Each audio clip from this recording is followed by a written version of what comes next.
Welcome back to Guardian of Chaos, the YouTube channel. Here for Chaos Corner. Coming to you live to tape 25 feet below the surface of the earth. For another special episodic YouTube adventure with story time on Chaos Corner. Be water, my friend. Drop an elbow on that like button, share, subscribe, leave a comment, get us into the algorithm. Much love and respect for being here. I certainly greatly appreciate it. It's a much needed distraction. It's a temporary stress reliever with the insanity of what's going on in this world in 2025, heading into 2026. And you can always continue to learn, whether it's open up the Lord's good book or something that you find that you can learn something from and pass it on to someone else, that you could bring it in and own it and give back, because it's all about giving back. I say that all the time, and I'm going to say that to say this because I tell it like it is. One man, unique, unedited, unscripted, raw dog for you, the fans. Shout out to my mods, my brother from another mother. There is no other, and he's always here, all the way from Bama. And that would be one Austin Nance. And of course, to my other mod, the OTS Tribal Queen, Jen. We hope you're doing well. We continue in our series here on part 8, To Be Water, my friend. The teachings of Bruce Lee as presented to us by Shannon Lee, his daughter. Shannon even has her own podcast on YouTube. I believe you can find a lot of different information on there. Bruce Lee was not just a martial artist. He passed at 32 or 33 years old, much too young. I started learning of who he was probably in the early 70s, and then into the middle to late 70s is when I was trying to apply what he was teaching in his life. Not only by his movies, not only by his movies, but by the way he talked and in his interviews. So I like to think that I was a little bit ahead of the curve. So sit back and relax. I'm going to do a couple of different parts so we can continue with this book review and life teaching, because this is a refresher course. It's not for everybody.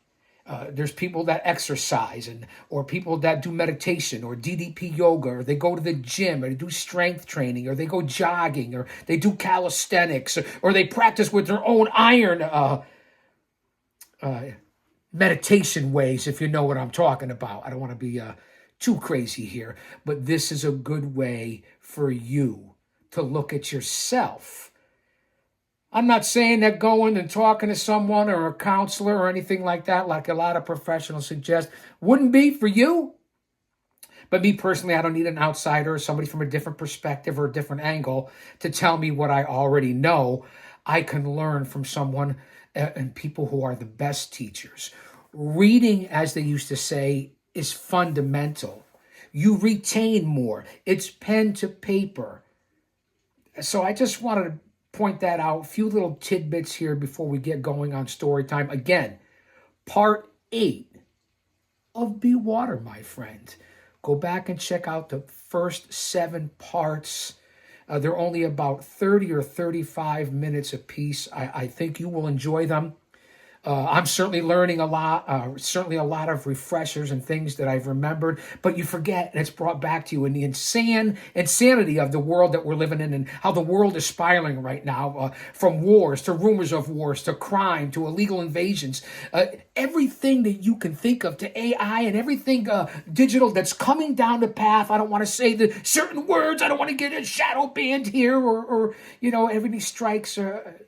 We just want to present this to you. And then I get to let the Zen side out of myself, along with the wacky side of the Guardian of Chaos, Big Daddy. So that's the first few minutes of the opening monologue. We're only about 5 minutes in. Again, sit back, relax, We have a long way to go in this series. I'll be presenting it throughout the winter, through the holiday season. The birth of Christ, which is the most important thing in the world, more than any book you could read, is the good book. And I implore you to do that. Trying to be better at it myself.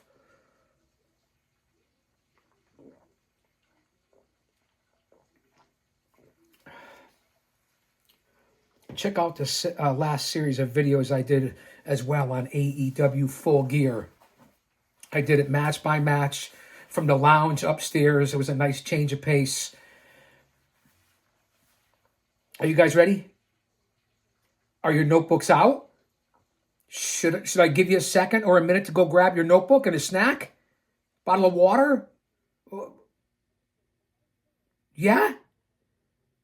I'll take attendance while you're gone. Hurry up. We don't have a lot of time. Chaos here. OTS Tribal Queen. Hopefully here. Austin Nance. Definitely here. Big O, Otis Gaming. The Hologram. Funny Rob Bay, a.k.a. Hoodie Rob Bay. Future's here. Midmo Smark, a.k.a. Jeremy. Kratos. Hope you hear Kratos. Scripts. Are you flipping the script? I hope you're here. Comic Book Bob. Johnny. Hollywood. And speaking of Hollywood, I would like to take a moment of silence for the passing of my good friend's mom. She passed away recently within the last couple of days. You guys know Comic Book Bob and Hollywood and Johnny from over at the Wrestling Council. Great guys, great people. I consider them to be very good friends, close friends. And I'd like to take a minute to acknowledge and rest in peace to Hollywood's mom, a.k.a. Frank's mom. If we can have a moment of silence, please.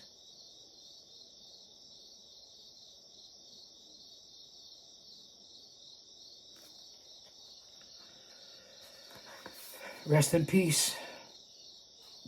Also, I hope you're watching out there, my good friend, too.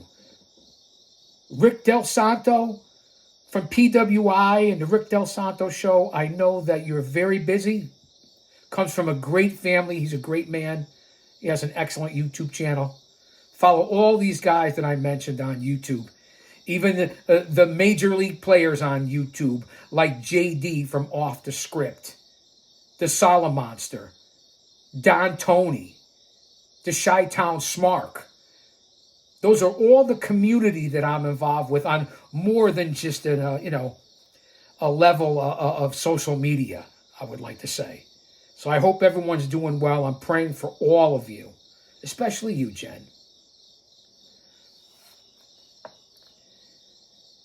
Life itself is your teacher.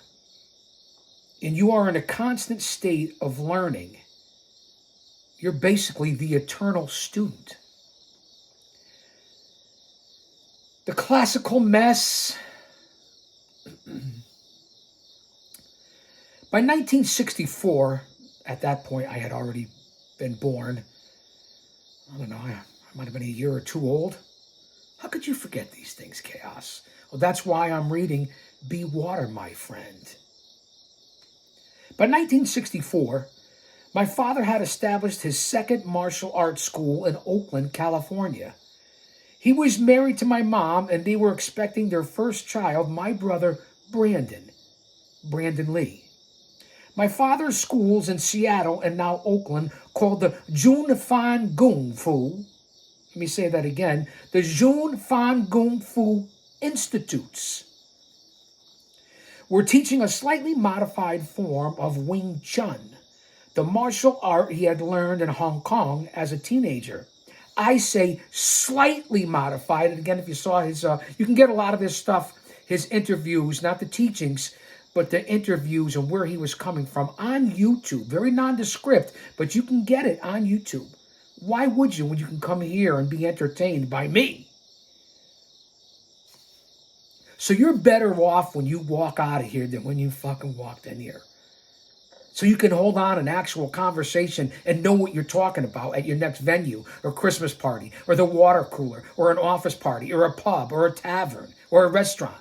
I don't know where it is that you hang out. But don't you want to know that you have a little research and knowledge to know what you're talking about? That's why you're here. Because this isn't a podcast. This is a fucking show.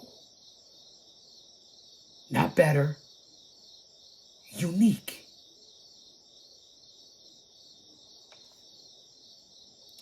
My father had started a contemplate and experiment with shifts in technique. These were very small deviations from the traditional norm, such as a slight angling of the foot here, more movement at the waist there, quicker initiation of movement in response to an opponent, etc. But for the most part, he was still teaching Wing Chun. But because he was Bruce Lee and because he was only 24 years old, he was a bit of a loudmouth. He was also bucking tradition in ways that annoyed the Chinese Kung Fu old guard in San Francisco's Chinatown community. Now remember, Bruce Lee in his early 20s. My father would give demonstration at the Sun Sing Theater in Chinatown. And he would talk loudly and brashly about how many of the Chinese martial arts were bogged down by unnecessary, wasted motions using the term classical mess, repeatedly to disparage other traditional kung fu styles.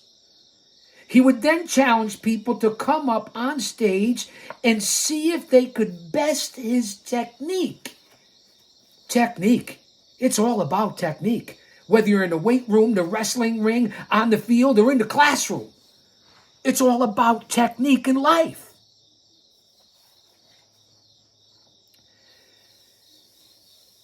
As if that weren't enough to ruffle feathers, he also opened his schools to people of all races and backgrounds. In the eyes of the Kung Fu establishment, traditions were meant to be adhered to. And while the occasional non-Chinese might find their way into Chinese Kung Fu classes from time to time, there was certainly not an open door policy to the general public, which is you. Bruce was disrespectful and ruining the old ways, so they said. And for the traditionalists in Chinatown, this wouldn't stand. Just like it doesn't to a lot of traditionalists and a lot of different forms, whether it be sports, life, music. I mean, you know how it is, the elder community, but they are to be respected. I always bring back the whole thing of, and look at the limberness and the stretching ability that I'm still doing. And it's because of reading this book. I'm starting to repractice and refocus. That's not bad for a man over 60 to go all the way back. Focus, chaos. We're here for the teachings. Again, it upsets the traditional. You see the representation of the change that are a huge part of my life and in some way to all people's lives, and how it attempts to slide away, but it always keeps coming back. That's the world we're living in. That's the way we're headed. We better learn how to deal with it. Stand up. Say something. No matter what way it is. This is one of my ways. If that weren't enough to ruffle feathers, he also opened up his own schools, that, as I just said. And the traditionalists in Chinatown, they weren't going to stand for it. By late 64, the San Francisco Chinatown community issued a challenge against my father. They'd had enough of his bold young man and his rebellious ways. And they were going to do what they could to silence him. El silencio. They proposed a challenge match to be fought at my father's school in Oakland. If their champion won, Bruce Lee would cease teaching. And if my father won, he would continue on unimpeded. Of course, my father accepted the challenge. He was definitely not going to allow anyone to dictate his life in his way, in this way. as according to his way. We know there's only one way, because without our Lord and Savior Jesus Christ, none of this would be possible. He died for you, for us, so we could live, if I'm quoting that correctly. But you get the gist. I'm not trying to make this spiritual. I'm not trying to make this about religion, because it's not. Listen. Listen and learn. Bueller.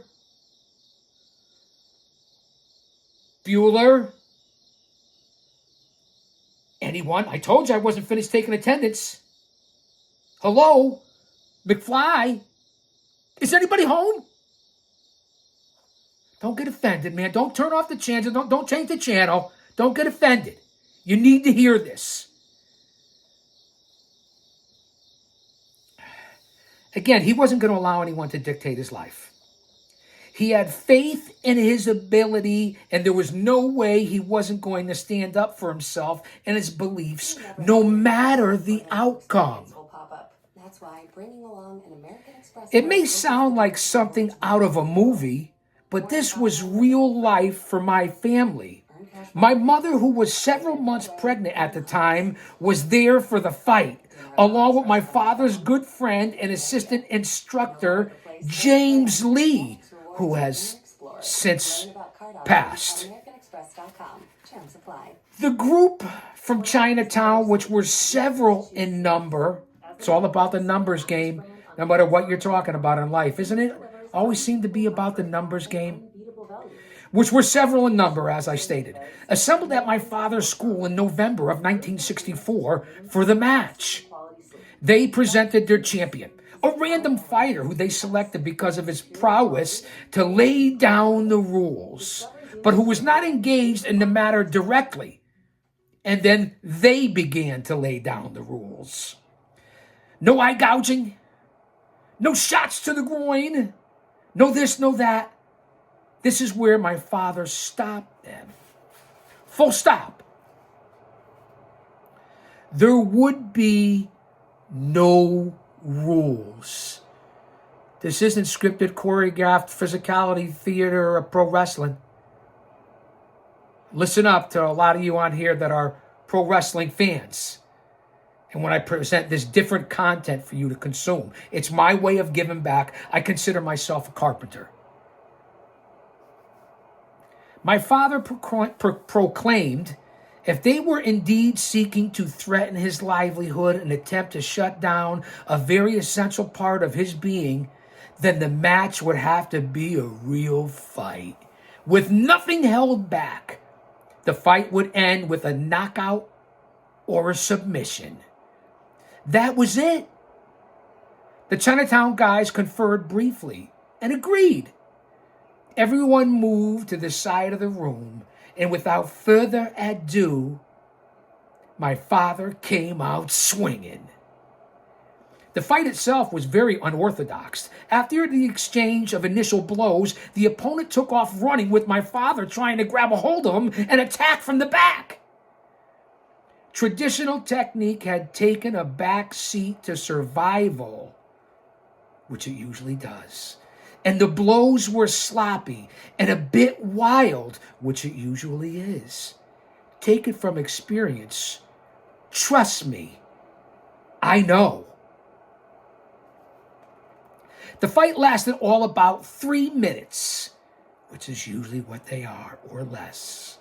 My father's opponent, Wild, ended up on his back. My father standing there over him, fist poised, yelling in Cantonese, "Do you give up? Do you give up?" And finally, the man submitted and replied, "I give up."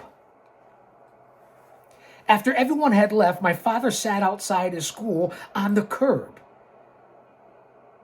With his head in his hands like a defeated man, even though he had clearly won. My mother approached him and asked him why he seemed upset. He should be celebrating, shouldn't he? Yes, he had won. But he'd come away with something more powerful than the self-satisfaction of victory. Up to this point, when my father was giving demonstrations of his technique, he might say something like, "Try to hit me," or "Try to block my punch." But those promptings were within the comfortable realm of his experience. That is to say, there was a certain level of expectation of what might happen in those scenarios. They were contained.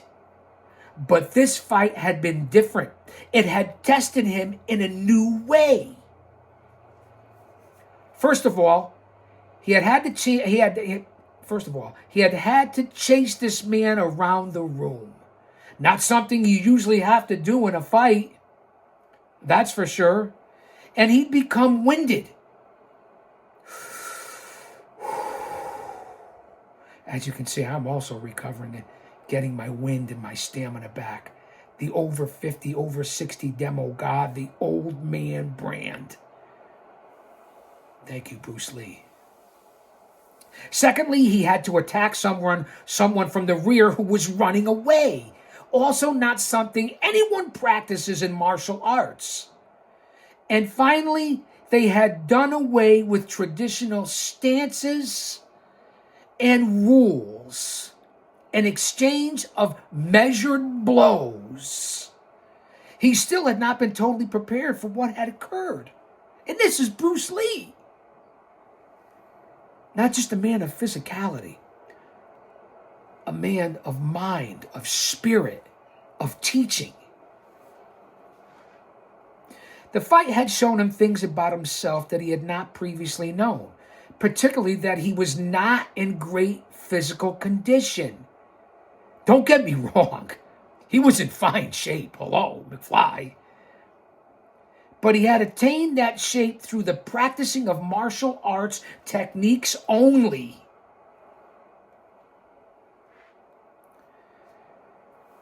He hadn't been cross-training, very important, or working on pure physical fitness, also very important. I'm trying to do more of that myself. After the fight, he also saw clearly that his traditional Wing Chun training hadn't prepared him for an anything goes type of scenario, which is what a street fight is. Any barroom brawl, anything goes. There's no such thing as a fair fight unless you're in competition or practice or being in training, correct? Can you agree? I think you can. And if you don't, I mean, that's okay. I don't force anything upon anyone, and I certainly don't let anyone force anything on me.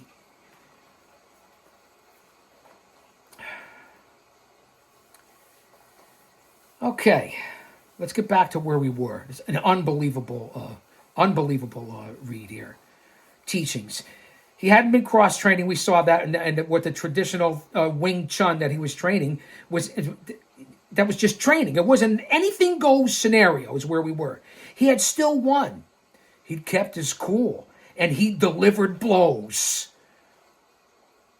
But they'd been improvised and made him feel haphazard and maybe perhaps a bit out of control. Out of control. He had seen how much more he had to consider and how much more he had to learn, like we all do. As it turns out, this fight would be a pivotal moment in my father's life. He had not been empty enough to make room for a true assessment of the entire situation. Sometimes you don't always get the chance to do that. He might have missed out on seeing all he had to learn. He could have high-fived his friend James, hugged my mom, gone out for a nice meal, and told his friends all about he'd sent those old Chinatown guys packing. That's being a bit braggadocious and maybe being a little too happy with your success, which is always a mistake. Trust me, I know.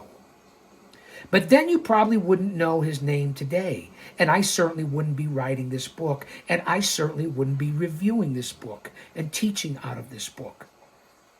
Instead of reveling in his victory, my father used the lessons of the fight to begin a long personal journey. He became interested in what it meant to be a well-rounded, physically fit, and fully creative fighter, kind of like in this centuries of 2025 and previous years and heading into the future of UFC. It's not just mixed. Well, basically, it is Ultimate Fighter and of that ilk. It's mixed martial arts. It's grappling. It's kung fu. It's karate. It's everything involved. It's ground fighting techniques, which I learned fighting behind the walls. We had self-defense class trainings. It's a combination of cardio, stretching, strength. So Bruce Lee was ahead of his time. If you listen to it, to be well-rounded, physically fit, and fully creative fighter, what it means to release oneself of limitations, and most important for our purposes, what it meant to be a fluid human being. Be water, my friend. Shortly after that fight, my father started to consider the physical realities of combat and what might be possible when one wasn't bound by the traditions or norms of any particular style. This was the great revelation of his martial arts career and the beginning of the art of Jeet Kune Do. As a symbol and testament of his seriousness about this new journey, he reached out to a metal worker, friend, and student, George Lee, and asked him to create something different for him. This is part 8. Be water, my friend. Let me get some water. Let me readjust. Let me work on my stamina. And we're coming back for part 9. I hope you'll come back. Because I'll say that to say this. Because I tell it like it is. Don't you dare miss it.